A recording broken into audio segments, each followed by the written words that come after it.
जरूरत थी क्या इसे यहाँ पे आने की?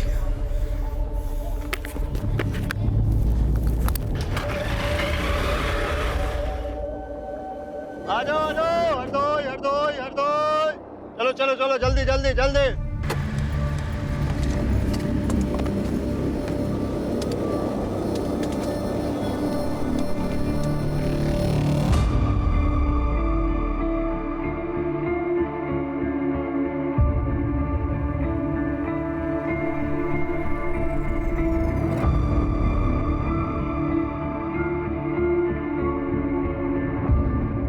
हरदोई हरदोई हरदोई हरदोई हरदोई हरदोई हरदोई हरदोई। कहाँ जाएंगे मैम? ये बस हरदोई जाएगी। हाँ जी हाँ जी हाँ जी आइए आइए।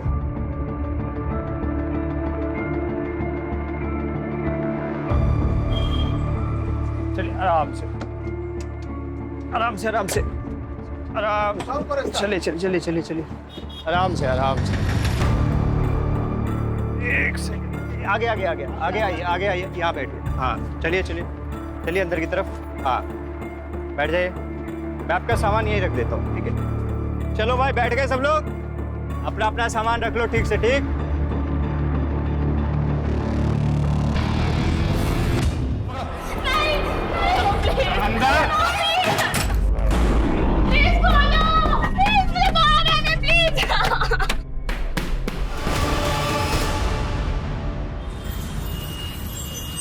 मुझे सब पता है तू क्या करना चाहता है।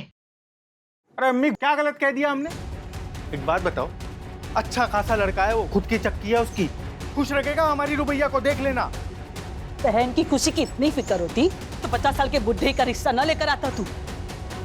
अभी उसकी अम्मी जिंदा है उसका ख्याल रखने के लिए। अरे तो कब तक जिंदा? अरे अम्मी समझने की कोशिश करो, घर के हालत पता है ना क्या है हमारे, देख नहीं सकती है वो, कोई लड़कों की लाइन नहीं लगने वाली यहाँ पे उसके लिए। देखना मैं उसका निकाह ना।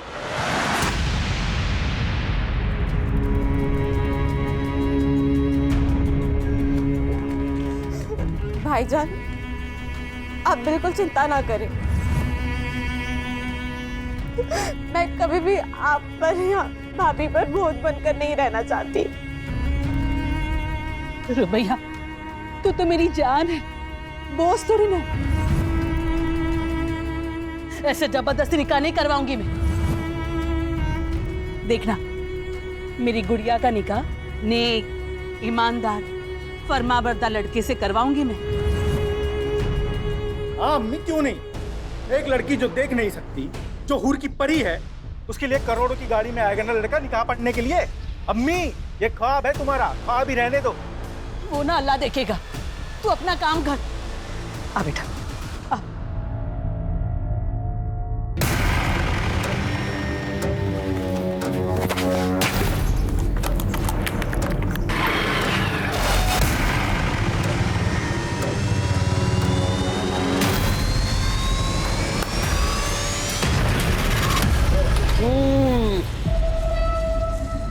अरे होने वाले साले साहब, मसला कहाँ तक पहुंचा?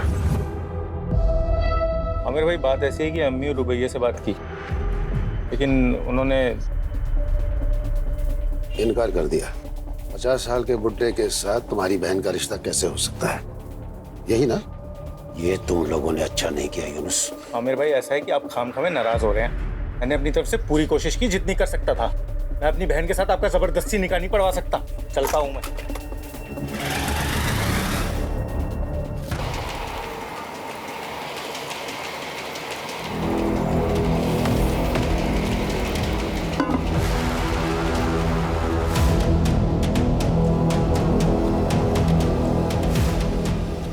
अरे हमसे क्या शर्माना, हमारी दुल्हन बन के ही तो आ रही हो। तुम्हारे भाई यूनुस से बात हो गई है।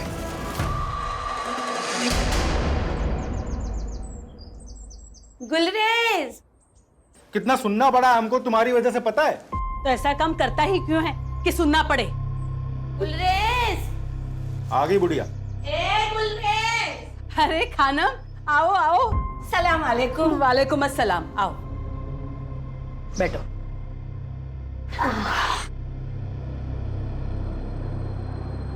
आराम से आराम से। खबर ही ऐसी थी कि अपने आप को रोक नहीं पाई। क्यों? तो भैया को फिर से शादी में गवाना है क्या? अरे गवाएंगे क्यों, हम सब मिलकर गाएंगे। ऐसा रिश्ता लेकर आई हूँ कि मना ही नहीं कर पाओगे तुम लोग। लड़का कौन है, क्या करता है और रिश्ता कहाँ से आया है वो तो बोलो खानम। अरे हजरतगंज के बहुत अमीर खानदानी लोग हैं। हाँ? उनका छोटा बेटा है सैयद, 35 साल का। पिछले साल उसकी बीवी का इंतकाल हो गया किसी बीमारी की वजह से।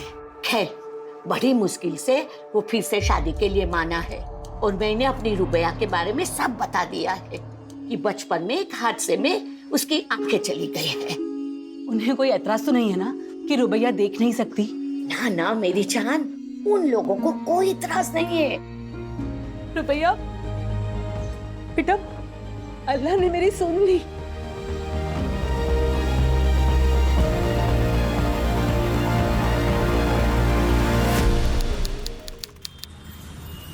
सैयद अमीन इब्न तौफीक अमीन, आपका निकाह रुबैया शेख बिनते फैज शेख से टिक्का राइजुल वक्त 51,000 में तय पाया है। क्या आपको कबूल है? जी कबूल है। भाई कबूल है, मुबारक हो। मुबारक हो बेटा, मुबारक हो। रुबैया शेख बिनते फैज, आपका निकाह सैयद अमीन इब्न तौफीक अमीन से टिक्का राइजुल वक्त 51,000 में तय पाया है। क्या आपको कबूल है? जी कबूल। भाई कबूल है, मुबारक हो, मुबारक हो, मुबारक हो।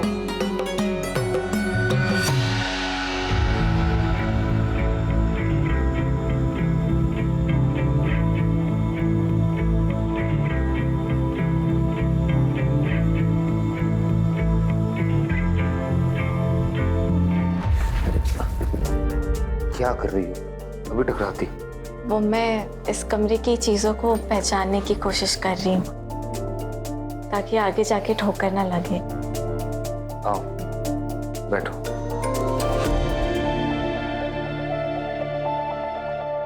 फंक्शन वगैरह से ना बहुत थक गए हो, नींद भी बहुत आ रही है। तुम्हें अगर फ्रेशन अप होना है तो तुम हो जाओ। हाँ?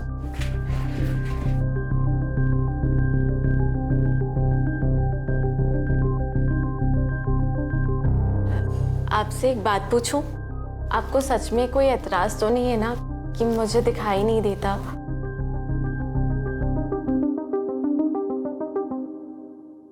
बिल्कुल सपनों की जैसी शादी थी हमारी। यकीन ही नहीं होता था कि ख्वाब है या हकीकत। बस सब कुछ हकीकत ही था। रुबैया, तुम शादी में बहुत खूबसूरत लग रही थी। हमीदा अम्मी हमें बहुत प्यार करती हैं। उन्होंने कभी इस बात का एहसास ही नहीं होने दिया कि हम देख नहीं सकते कि हम लाचार हैं। शाजिया भाभी जो दुलार हमें देती थी वैसा तो कभी हमें अपनी सगी भाभी से भी नहीं मिला। अब्बू और जमील भाईजान वैसे तो हमसे ज्यादा बात नहीं करते, पर खाने की टेबल पर चुटकुले सुनाकर हमेशा हमें हंसाने की कोशिश करते हैं। लेकिन इन सब में सबसे ज्यादा प्यार और दुलार हमें अब्दुल मामू से मिलता है। जब भी आते हैं मेरे लिए गुड़ की बर्फी जरूर लाते हैं। हमारे शौहर सैयद एक नेकदिल इंसान है, कम बोलते हैं, पर मेरे लिए उनकी मोहब्बत हमें महसूस होती है। कुछ दिनों से शायद परेशान जान पड़ते हैं।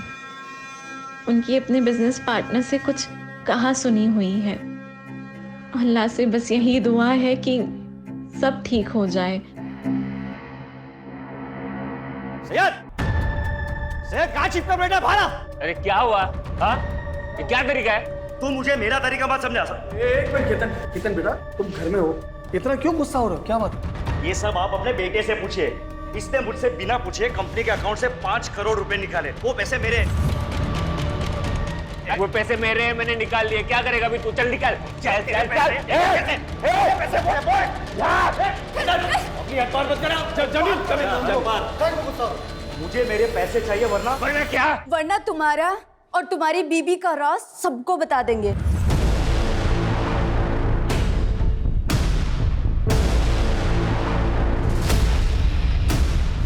कौन सा सच और क्या बोल रही हैं ये?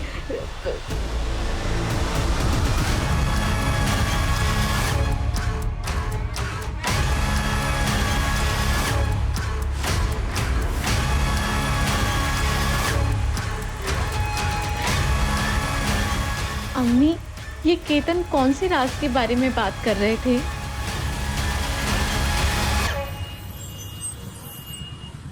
हाँ मित्र। अच्छा वहां भी नहीं है। अच्छा एक काम करना अमित, अगर सैयद तुम्हारे यहाँ आता है या तुम्हारी बात होती है उससे तो तुम फौरन हमें बताना। हाँ अब्बू, अमित के यहाँ भी नहीं है। ऐसे कहाँ जा सकते हैं? केतन से ना झगड़ा होने के बाद से उनका मूड बहुत खराब था। अम्मी, अम्मी मुझे तो बहुत डर लग रहा है। अरे डर क्यों रही है? सैयद मुड़ी है, वो वापिस आ जाएगा।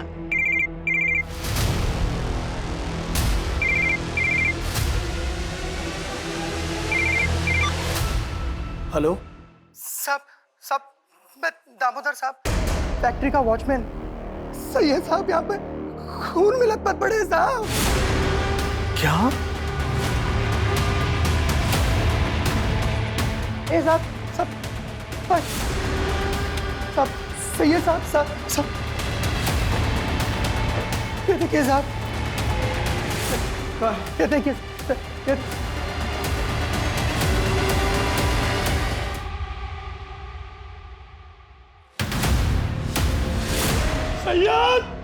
सैयद मेरे बेटे। अबू संभालिए। हथियार दिल के आर पार है, एक ही झटके में ढेर कर दिया। ये केतन और दीना नहीं मेरे बेटे को मारा है साहब, उन दोनों ने ही मारा है।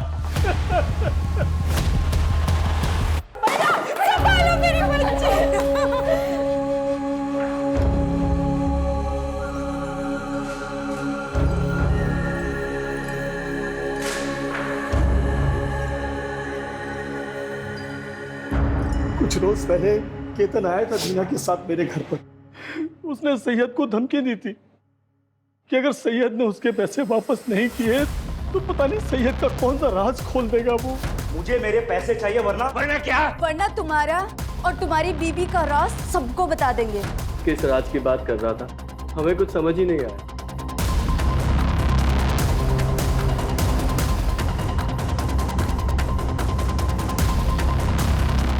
साहब, शाम को 5 बजे मिल बंद हो जाती है।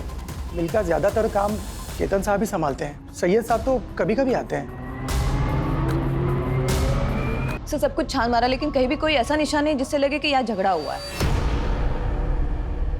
वॉचमैन वगैरह से पूछताछ कर लिया, किसी को कुछ नहीं पता।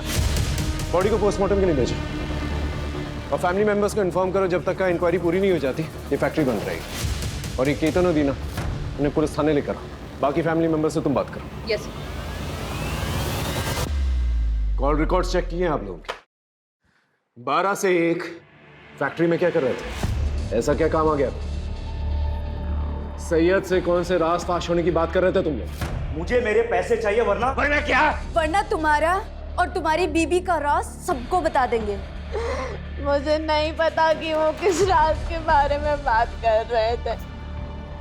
मैं तो खुद सुन के हैरान थी। सच बताओ, सैयद को क्यों मारा? सर हमने सैयद को नहीं मारा। हाँ हम दोनों फैक्ट्री गए थे, कुछ काम था, लेकिन जब हम दोनों वहां पहुंचे तो सैयद की लाश वहां पहले से पड़ी हुई थी। तो पुलिस को ये बात बताना जरूरी नहीं समझा तुमने? सर हम डर गए थे क्योंकि सैयद के साथ सुबह ही हमारा झगड़ा हुआ था, तो लोगों को यही लगता कि हम दोनों ने ही कुछ किया है, इसके लिए हमने किसी को कुछ भी नहीं बताया। राज की बात? सर कोई राज नहीं, वो तो ऐसे ही हमने उसे डराने के लिए कहा था, पर मैंने उसे किसी से बात करते हुए सुना था कि ये बात मेरे परिवार वालों को नहीं पता चलनी चाहिए। देखो, ये बात मैं अपने घर वालों को नहीं बता सकता। आप मैं समझ रहा हूँ, लेकिन तुम मेरी बात तो समझो ना। पर वो बात क्या है वो हमें नहीं पता।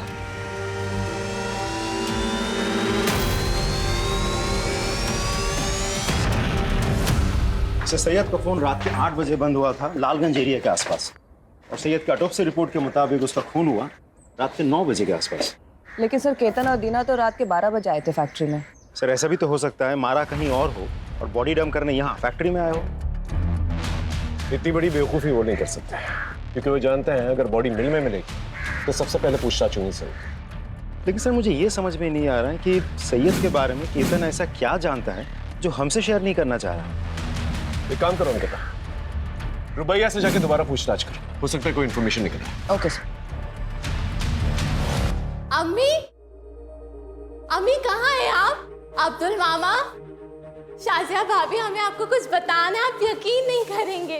क्या हुआ रुबैया? जल्दी आए। क्या हुआ बेटा? अम्मी, सैयद जिंदा है। वो कल रात मुझसे मिलने आए थे। ऐसी बातें करके क्यों हमारा दिल जलाना चाहती हो रुबैया? रुबैया की बातों पर ध्यान मत दो, वो अभी होश में नहीं। नहीं अबू, मैं सच कह रही हूँ। सैयद जिंदा है, वो कल रात को मुझसे मिलने आए थे। हाँ बेटी, हाँ बच्ची, समझ रहा हूँ मैं। तुमसे बहुत प्यार करती थी, इसीलिए तुझे ऐसा लग रहा है। नहीं, आप लोग मेरे बात का यकीन क्यों नहीं कर रहे? सैयद जिंदा है, मैं सच कह रही हूँ, मेरे सैयद जिंदा है। ना ही मैं झूठ बोल रही हूँ, ना ही मैं पागल हूँ मैडम। मेरे सैयद जिंदा है। वो रात को मुझसे मिलने आए थे और देखना आज भी आएंगे। आपको जल्दी मेरी बातों पे यकीन हो जाएगा। मेरे सैयद जिंदा है। अब मैं इसे कैसे यकीन दिलाऊं कि इसका सैयद अब इस दुनिया में नहीं? देखिए, मैं समझ सकती हूँ कि पति के जाने का इन पर गहरा असर हुआ है। आप जल्दी इन्हें अच्छे से थेरेपिस्ट को दिखाइए। मेरे सैयद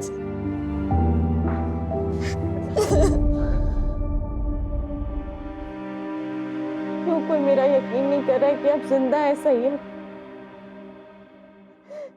कहीं ये मेरी कोई गलतफहमी तो नहीं, मैंने महसूस किया है आपको। मुझे सबको साबित करना ही होगा कि आप जिंदा हैं।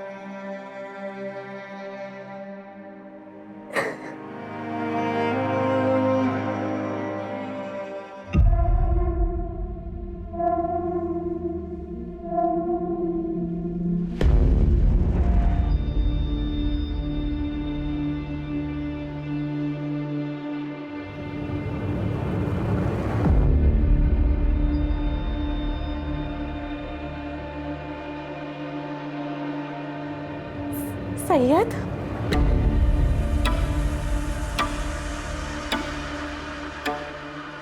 तुम आ गए?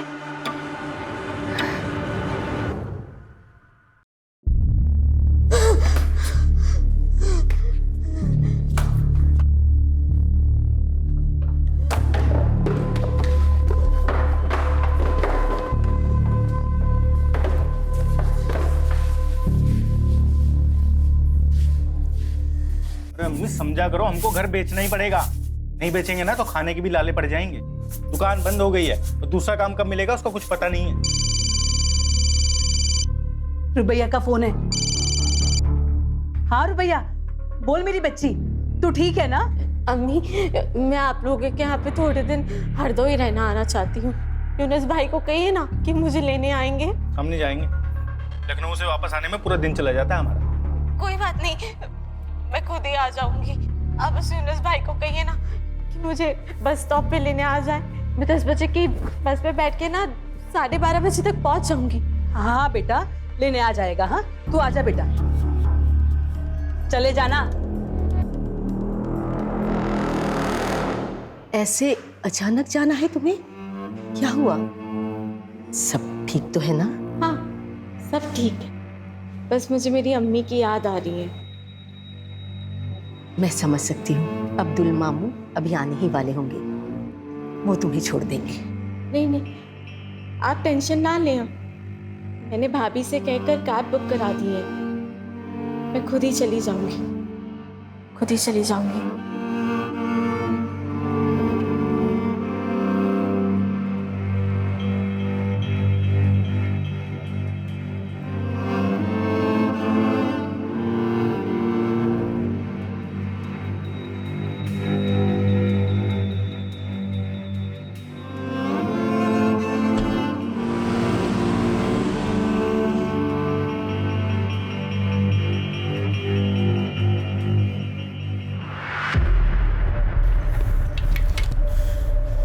जरूरत थी क्या ऐसे यहाँ पे आने की?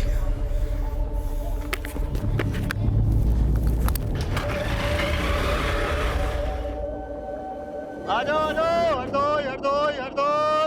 चलो चलो चलो जल्दी जल्दी जल्दी।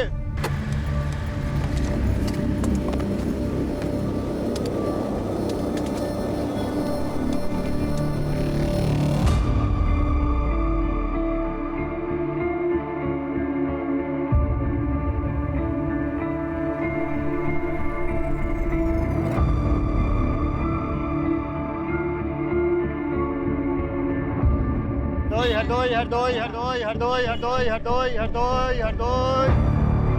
कहाँ जाएंगे मैम? ये बस हरदोई जाएगी। हाँ जी हाँ जी हाँ जी आइए आइए।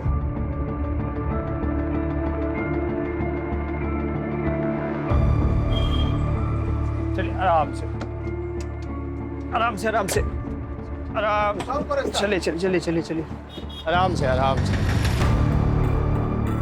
एक सेकंड आगे आगे आगे आगे आइए यहाँ बैठिए। हाँ चलिए चलिए चलिए अंदर की तरफ। हाँ बैठ जाइए, मैं आपका सामान यहीं रख देता हूँ, ठीक है? चलो भाई बैठ गए सब लोग, अपना अपना सामान रख लो ठीक से ठीक।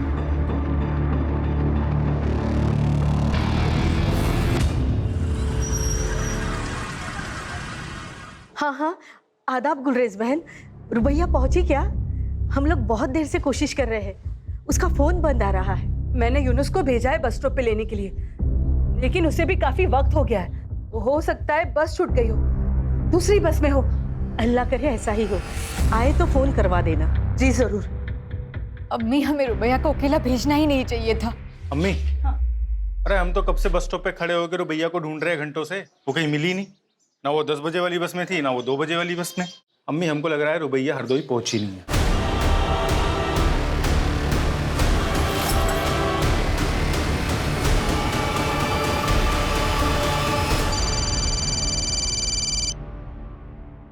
हाँ बोलो। क्या?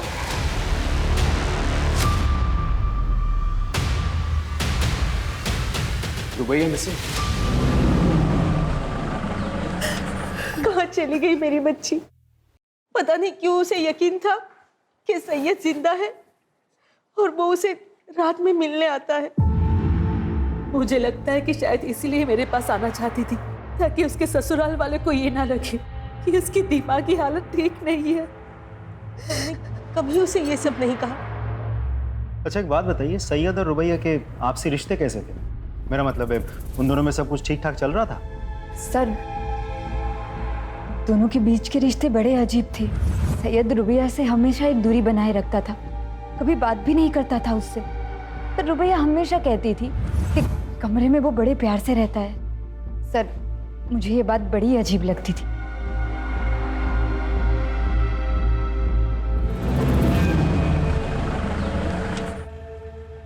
सर, रुबैया के घर वालों से बात करके मुझे समझ में आया कि सैयद और रुबैया के बीच रिश्ते सही नहीं थे। मुझे ऐसा लगता है कि सैयद के मर्डर के साथ रुबैया के गायब होने का कुछ तो कनेक्शन है। एक काम करो, रुबैया के कैब बुक करने से लेके बस स्टॉप पहुंचने तक उसके सारे फुटस्टेप्स ट्रैक करो, उसके call records, cab details, everything. Sir एक और बात, रुबैया के गायब होने के बाद हरदोई से सिर्फ उसकी माँ आई थी, साथ में भाई यूनुस नहीं था। बहन गायब है और भाई को फिक्र तक नहीं। उठा के लेके आओ सब। यूनुस शेख, तो तुम्हें पूरा यकीन है हरदोई स्टेशन गए थे अपनी बहन रुबैया को लेने के लिए? सर मैं गया था सर मैं बस स्टॉप पे पहुंच गया था, यही कोई 12 के करीब सर। मैंने तो अगली बस का भी इंतजार किया, तब मुझे लग रहा वो पहुंची नहीं स्टेशन पे। कैसे गए थे वहां पर? बाइक से गया था सर मैं। तुम्हारा जो हरदोई का घर है और बस स्टॉप है कितनी दूरी पे, तो किस रास्ते से गए थे?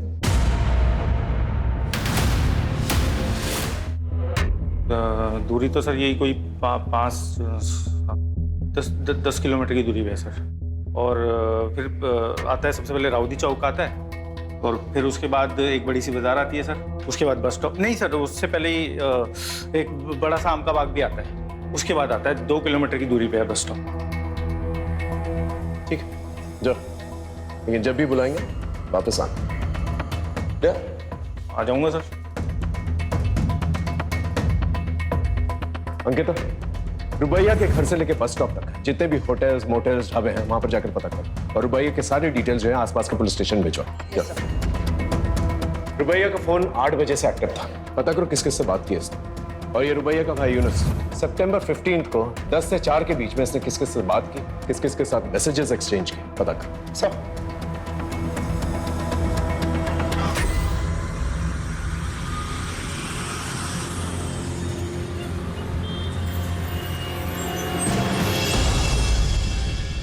रुबैया को छोड़ने के 3 दिन के बाद तू काम पर लौटा है। आता 3 दिन तक। और रुबैया कहां पर है? बोल। कौन रुबैया? ये गांव गया था, बाप बीमार है, आप फोन करके पता कर लो। और रही इस लड़की की बात, मैंने उसको बस में छोड़ा, वो बस में बैठी और मैं वहां से चला गया। तूने उसे बस में बैठते हुए देखा था? साहब मैडम को दिखाई नहीं देता था, इसलिए वहां पे तब तक मैं रुका रहा जब तक वो बस में बैठ नहीं गई। वो खिड़की की तरफ बैठी थी। लेकिन साहब आप लोग मुझसे क्यों पूछ रहे हैं ये सब? मैंने कुछ नहीं किया। हो सकता है तू कुछ नहीं जानता, लेकिन रुबैया तब से गायब हुई है जब से तेरी गाड़ी में बैठी है। सर इसके बाद भी मेरी बुकिंग थी, आप चेक कर लीजिए। जब तक का ये केस सॉल्व नहीं हो जाता ना, तेरी ये गाड़ी जो है ना हमारी कस्टडी में रहेगी। जा और शहर छोड़कर जाने की कोशिश मत करना। गाड़ी कस्टडी में। सर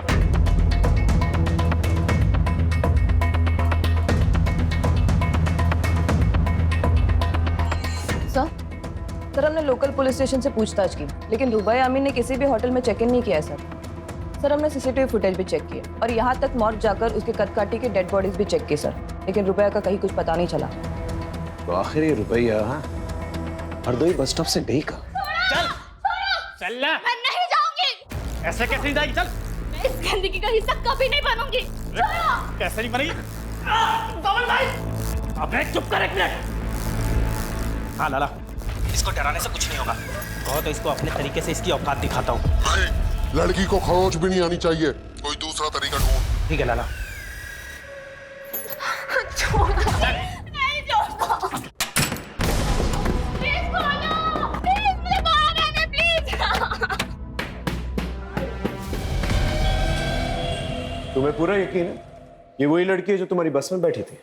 हाँ साहब, उस दिन यही लड़की बस में बैठी थी, लेकिन हमारी इंफॉर्मेशन के मुताबिक तो वो हरदोई पहुंची ही नहीं थी। तुम्हें पक्का याद है? हाँ साहब, मुझे पूरा याद है। साहब वैसे आम पैसेंजरों का तो ध्यान नहीं रहता, लेकिन ये कुछ देख नहीं पाती थी। बल्कि साहब इसका सामान भी मैंने ही रखा था और इसे बिठाया भी मैंने ही था। अच्छा तो तुम्हारी बस हरदोई पहुंची तो इस लड़की को उतरते हुए देखा था? साहब इतना तो याद नहीं है मुझे, लेकिन हाँ साहब हरदोई से पहले जब बस चाय पानी के लिए रुकी थी तो मैंने इसको उतरते हुए जरूर देखा था साहब। चलो भाई, जिसको चाय वाय नाश्ता पानी करना है कर लो, बस सिर्फ 10 मिनट के लिए रुकेगी।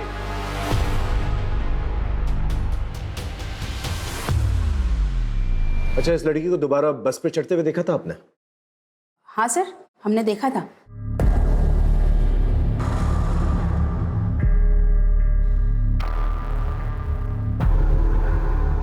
श्योर। ठीक है आप जा सकते। इसका मतलब रुबैया हरदोई पहुंची लेकिन अपने घर तक नहीं पहुंची। घर नहीं पहुंची मतलब रुबैया का भाई यूनुस नहीं तो कुछ? कोई है? प्लीज खोलो।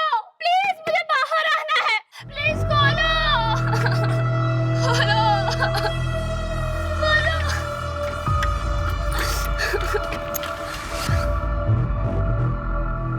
आज कस्टमर लेकर आ रहा हूँ, जरा से भी चालाकी करने की कोशिश की ना। तुम लोग जो बोलोगे वो मैं करूंगी। मेरी हालत इसकी तरह मत करना प्लीज। तैयार करके लेके आ। झूठ बोलता है? हाँ, तेरे कॉल रिकॉर्ड चेक किया हमने, तू हरदोई बस स्टॉप गया ही नहीं था। क्यों नहीं गया था? रुबैया को घर लाने क्यों नहीं गया था? डर गया था सर मैं। तो मेरी बीवी है ना बानो, तो रोज लड़ती थी रुबैया की वजह से, और इस बार उसने मुझे धमकी दी थी, बोला था कि अगर रुबैया घर में आई ना तो घर छोड़ के चली जाएगी। क्या करता सर मैं? नहीं गया फिर।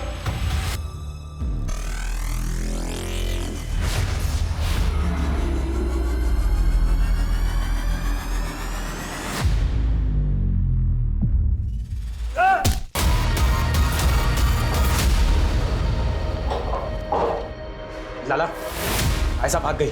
आयशा जिंदा नहीं बचनी चाहिए। मेरे फोन का इंतजार करो, दूसरी को भी ठिकाने लगाना है। ठीक है लाला।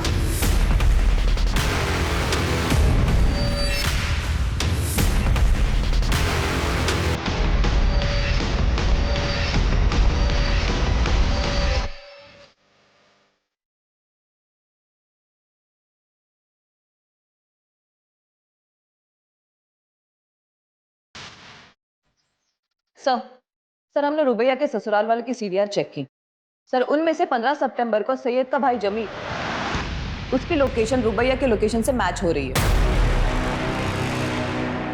राजीव, इस जमील को उठा के लेके आओ।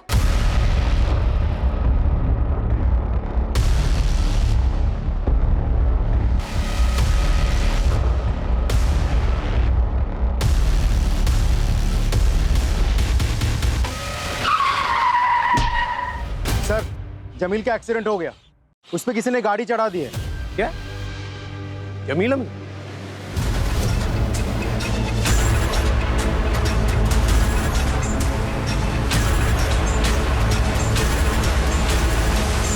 हमने तुम्हारे बैंक स्टेटमेंट्स चेक किए। तुमने बहुत सारे ट्रांजैक्शंस जो हैं बबल क्लब्स में किए। पहले हमें यह लगा कि शायद तुम हॉलिडे मनाने के लिए अपनी बीवी के साथ इस क्लब में जाते हैं, लेकिन जब हमने क्लब में फोन किया तो पता चला तुम अपनी बीवी के साथ नहीं बल्कि सैयद के साथ वहां जाते थे। तो चल क्या रहा था तुम्हारा सैयद? हाँ देख, सच बता दे। एक ही फैमिली के 3 मेंबर्स के साथ हादसा हुआ है, कोई भी झूठ बहुत भारी पड़ेगा तुझे। सर मैं बाइसेक्सुअल और सैयद गे था। हम दोनों एक दूसरे को डेट कर रहे थे और वो मुझे पैसे भी देता था। हम दोनों एक दूसरे के साथ बहुत खुश थे, लेकिन फिर पता नहीं एक दिन सैयद ने अचानक से आकर कहा कि वो दूसरी शादी कर रहा है और वो ये रिलेशनशिप को कंटिन्यू नहीं कर सकता। सर वो क्लब में अकेले जाने लगा, लोगों से मिलने लगा, उन्हें डेट करने लगा। सर उसने मुझे पैसे भी देना बंद कर दिया। रोज ऑफिस में हमारे झगड़े होने लगे और हमारे डिफरेंसेस लोगों के सामने आने लगे। और ये सब देखकर मेरी पत्नी दीना वो मुझसे सवाल करने लगी थी, इसीलिए उसके लिए मैंने जानबूझकर सैयद को धमकाया। लेकिन एक बात समझ में नहीं आई, सैयद की बीवी रुबैया, वो उसके साथ 1 साल तक खुश कैसे थी और 1 साल तक सैयद का सच उसे कैसे नहीं पता चला? सर मुझे कुछ नहीं पता, लेकिन हाँ बुशरा सर बुशरा सैयद की पहली पत्नी थी और वो उससे बिल्कुल भी खुश नहीं थी। वो उसे डिवोर्स देना चाहती थी, लेकिन वो बोटिंग एक्सीडेंट में मारी गई। राजीव, इस बुशरा के बारे में पता कर और बुशरा बोटिंग एक्सीडेंट के बारे में पता कर। जी सर शिल्पा खत्री नाम की औरत आपसे मिलने आई है। शिल्पा बार क्यों मिलेगी? यस मिस खत्री बोली। सर वो शायद रुबैया दोबारा बस में चढ़ी ही नहीं थी। क्या? लेकिन पहले तो आपने कहा था आपने उसे बस पे चढ़ते हुए देखा था। सर जब हमने उसे देखा था ना, तब हम थोड़ा नींद में थे, लेकिन कल हमें याद आया कि जो लड़की बस में चढ़ी थी उसके हाथ में वो छड़ी क्या बोलते हैं उसे? Blind walking stick. हाँ वो नहीं थी। मिसेस खत्री, वो चाय की दुकान याद है जहां पर बस रुकी थी? हाँ सर देखा था इस लड़की को, यहाँ उधर बैठी थी सर। हाँ मैडम क्या लेंगी, चाय या ठंडा? भैया 1 कप चाय दे दीजिए। ठीक।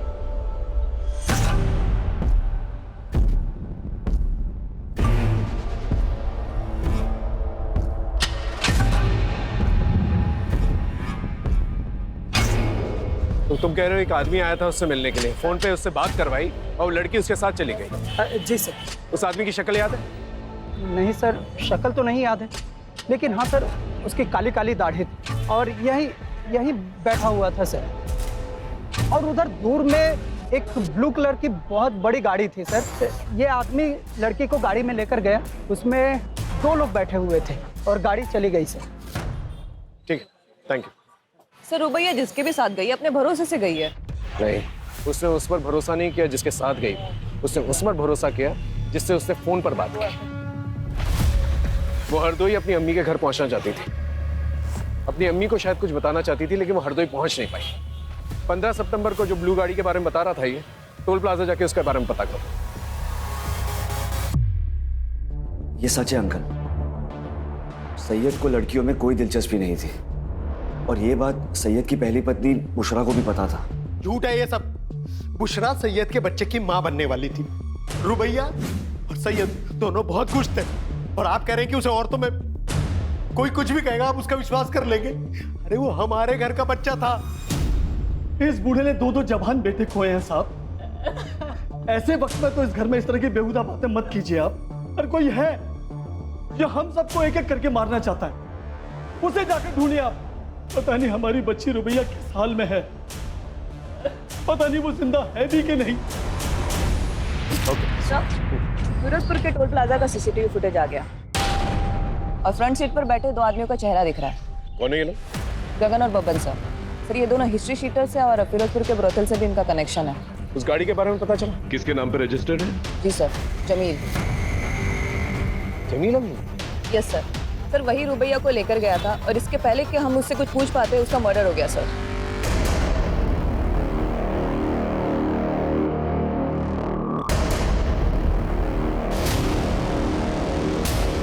Hello police station. इसकी सांसें तो चल रही, इसको हॉस्पिटल लेके चलना होगा। एक और लाश।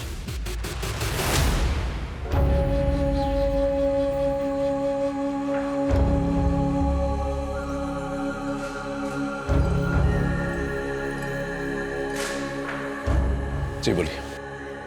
विक्टिम की मौत गला काटने से हुई है। बॉडी को 48 आवर्स हो चुका है और इसके साथ एक और जो लड़की की बॉडी आई थी जो बच गई, लेकिन दुख इस बात का ज्यादा है कि विक्टिम प्रेग्नेंट थी। Pregnant? She was 2 months pregnant. लेकिन ये कैसे हो सकता है? इसके पति को मरे हुए तो 3 महीने हो चुके हैं। सैयद जिंदा है, वो कल रात को मुझसे मिलने आए थे। सर क्या हो रहा था इसके साथ उस घर में? कहीं इस बच्चे का बाप जमील तो नहीं? कहीं वो रुबैया के अंधेपन का फायदा तो नहीं उठा रहा था? हाँ बोलो। सर जमील के आदमी बब्बन और गगन का पता चल गया है। उन दोनों की लोकेशन गवर्नमेंट हॉस्पिटल की है, जहां आयशा का इलाज चल रहा है।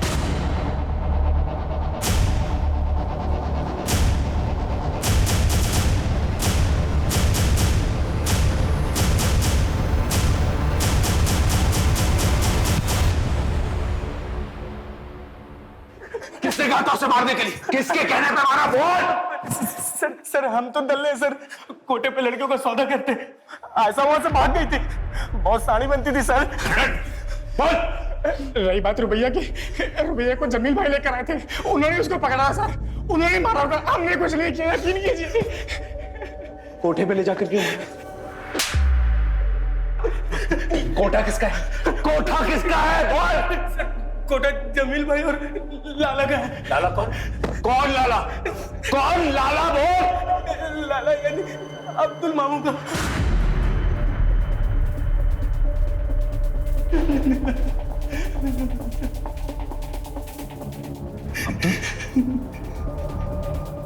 लेकिन अब्दुल तो रुबैया को अपनी बेटी मानता था, और जमील और सैयद उसके अपने भांजे थे।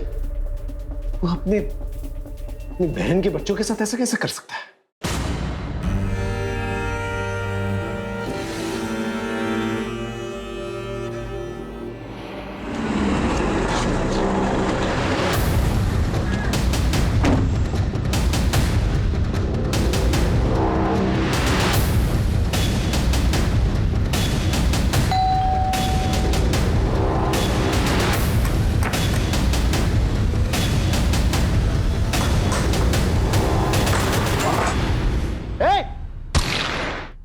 गर्दन पर गोली लगी है, हॉस्पिटल लेके जाओ। सर लेकिन अब्दुल ये सब करेगा ही क्यों? और इन सब में जमील कैसे फंस गया? सर, क्या चल रहा है मुझे कुछ समझ में नहीं आ रहा है। अजीब पहेली है। सैयद की पहली बीवी बुशरा, वो भी प्रेग्नेंट थी ना सर, और उसकी मौत बोटिंग एक्सीडेंट में हुई थी। सबका जवाब हमें इस हार में मिलेगा। सर सन 2020 में भी भूषण अमीन ने अपने पति और ससुर के खिलाफ रिपोर्ट लगाई थी। ये देखिए रिपोर्ट। सैयद के खिलाफ तो कंप्लेन समझ में आती है, लेकिन तौफीक अमीन के खिलाफ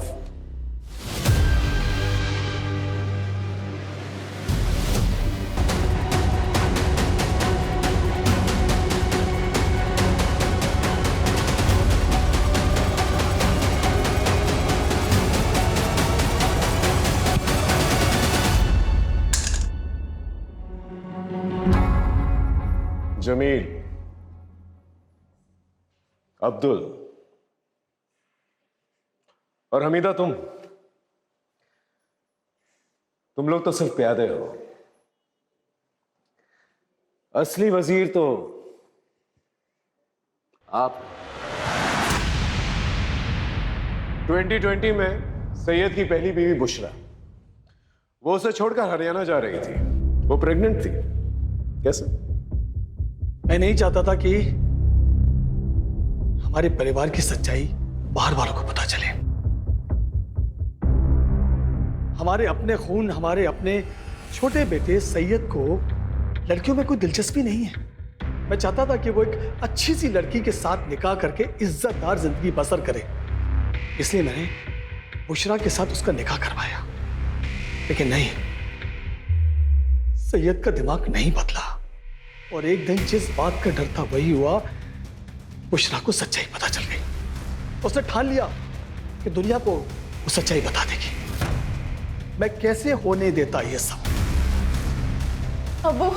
अबू मुझे मेरे भाई से बात करनी है। मैं घर चली जाऊंगी। अबू खुदा के लिए मुझे यहाँ से जाने दीजिए, ताकि तू हमारे खानदान का नाम बदनाम कर सके। पर मैं तेरा वो हाल करूंगा कि तू यहाँ से जाने लायक नहीं रहेगी। चल चल चल।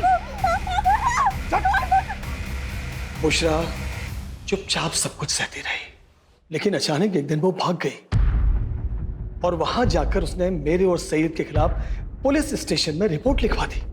इसलिए बुशरा को तो रास्ते से हटाना ही था। उसके बाद हम दोनों ने जैसे तैसे सैयद को दूसरे निकाह के लिए मनाया।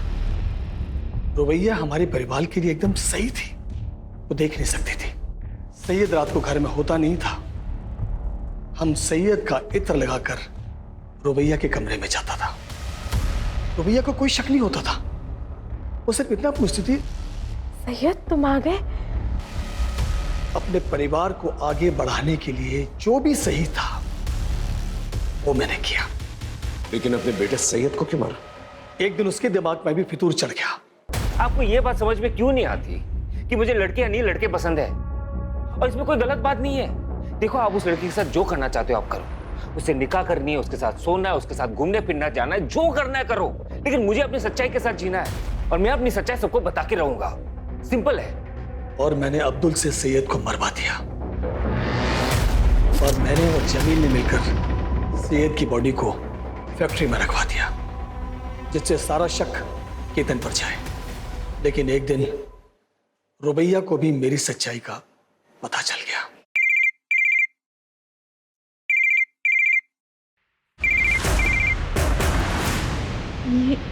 ये रिंगटोन तो अब्बू की फोन की है। अब्बू? और सैयद के मरने के बाद भी मैं ही था वो जिसे वो सैयद समझ रही थी। उसके बाद मैंने जमील को रुबैया के पीछे लगा दिया। हमारे अब्बू ने जो तुम्हारे साथ किया उसके लिए हम बहुत शर्मिंदा है रुबैया। अच्छा रुबैया, तुम हमारे साथ चलो। बस में जाना तुम्हारी जान के लिए खतरा है। और ये अब्दुल मामू भी तुमसे बात करना चाह रहे थे। हेलो मामू, मामू अब्बू। अब बेटा, तौफीक ने तुम्हारे साथ इतनी जलील हरकत की, मुझे पता चल गया है। तुम एक काम करो, जमील के साथ यहाँ चली आओ। ठीक है। और अब्दुल से कहा कि रुबैया को भी मार दो। माफ कर देना मेरी बच्ची। अगर तौफीक का कर्जा मुझ पर नहीं होता तो मैं ये कभी नहीं करता। मैंने जो कुछ भी किया अपने खानदान की इज्जत बचाने के लिए किया। तूने जो कुछ भी किया है ना, अपने खानदान की इज्जत बचाने के लिए नहीं किया, बल्कि इसलिए किया कि तू बहुत ही घटिया इंसान है। अपने बेटे की दोनों बीवियों का रेप किया और मर्डर किया तूने। अब अपनी ये इज्जत लेकर सारी जिंदगी ना जेल में सड़ना।